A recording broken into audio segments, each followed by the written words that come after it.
Hi, I'm Kirk. And I'm Jenny. And this is Chit Chat with Kirk and Jenny. One of the other things that I've been able to do is we are able to keep your philanthropy nimble, both before your estate matures and after your estate matures. We are able to make changes to your testamentary agreement, which again is just a fancy word for your philanthropic plan. So we are able to make changes to that agreement during your lifetime. If your philanthropy changes, say so many people have had an awakening to some of the issues that are in our community. So, family stability, things like that are happening now as a result of the pandemic. They are able to, I've actually worked with someone who has made a change to her estate plan as a result of the pandemic. She wants to change her philanthropy. We like to say it's not a set it and forget it kind of situation with the foundation.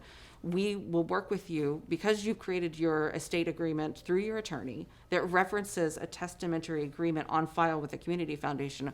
We can change your philanthropic intent like that. It doesn't take a long time. It takes a simple review of the documents. We change some language in there. We add issues, we delete issues. We add a charity, we delete a charity. We make we create an unrestricted fund where there was a few specific areas that you wanted to support.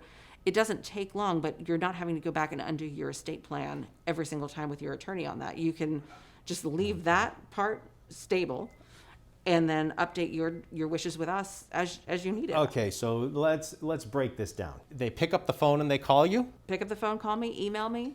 It's very easy. We have a conversation. We talk about what is important to you now, what aspect of this change is important to you as well, and how we can go ahead and make that part of your permanent philanthropic plan.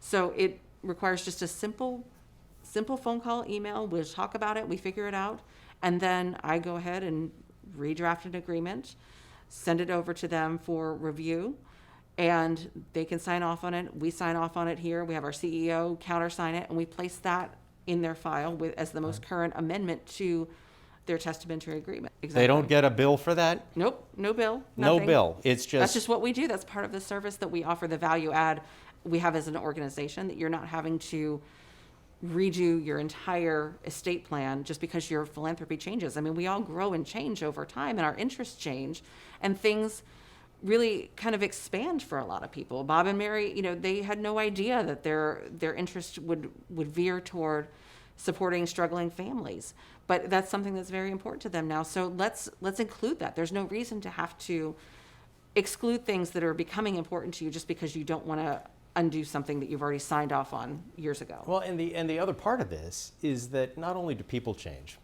but the community changes. I actually work with someone who updates his testamentary agreement every single year, which I wouldn't necessarily do that often. But I think it's important to stay at the forefront of what is important to you, knowing that you're going to change.